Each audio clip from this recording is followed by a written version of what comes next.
টিমের পাশে চলে আসুন। এখন সময় এসছে হচ্ছে নাম্বার ওয়ান। বিপিএমের কার্যনির্বাহী পরিষদের সদস্য আমরা যারা যদি এটাকে নিয়ে তারা প্রেশার দয়া করে দিই যে আমি একটু ভয় পেয়ে যাই, সাইড সিটের পাশে চলে আসুন। হবে না হবে, জাস্ট নাথিং।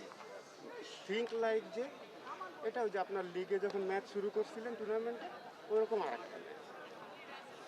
এবং এটা কিন্তু আমি যে বলার জন্য বলছি তা কিন্তু নয়, সিরিয়াসলি বলছি।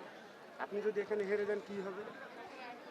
কিছু হবে কি? আপনার জমাজমি লেখে নেবে, জীবনে কেউ মুখ দেখাতে পারবেন না, কেউ পিটাবে, কেউ কিছু করবে। সাময়িক সময়ের জন্য খুব তো খারাপ লাগে, সেই খারাপটা নেই। তো আমরা চেষ্টা করবো আমাদের যেন ওই খারাপটা না লাগে। অন্য কোনো কিছু কিন্তু এখানে ইনভলভ নেই। লাইফ কিন্তু অন্যরকম। লাইফের অনেক কাজ, অনেক সেটার সাথে যেন আমরা খেলাকে যোগ না করি। খেলাটা যতক্ষণ অ্যাজ লং অ্যাজ আপনি এনজয় করতে পারতেছেন, এই হচ্ছে ফাইনাল খেলা। তো এই জন্য আর আমরা উইনিং স্কোর করতে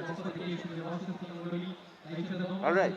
আমাদের টার্গেট থাকবে আমরা উইনিং স্কোর করবো। আমরা নট যে আমরা ফাইট দেওয়া যাবে আমাদের ধরে ফেলবে এরকম। কিন্তু এটা ধরতে গিয়ে কিন্তু আপনি প্রত্যেক বল চোখ বন্ধ করে পিটালে কিন্তু হবে না। ঠিক আছে, 160 রান করতে টি-20তে কিন্তু চোখ বন্ধ করে মারা লাগে, সবাই জানে। তো সেখানে আপনার সময় আছে, সব কিছু আছে। শুধুমাত্র মাথার প্রপার ইউটিলাইজটা যদি করতে পারি, শিওর যে আমরা হয়তো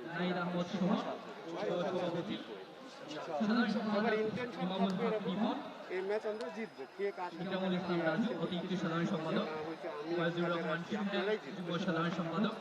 আপনারাই জিতবেন, আপনারাই জিতবেন। প্লিজ এটা যেন কেউ না দেখা যায় মাঠের মধ্যে লেথার্জি নিয়ে আসেন। লাস্ট বল পর্যন্ত আমরা ফাইনাল যদি করি আমরা will try to restrict them 90 ইনশাআল্লাহ। Just keep working hard, stay together.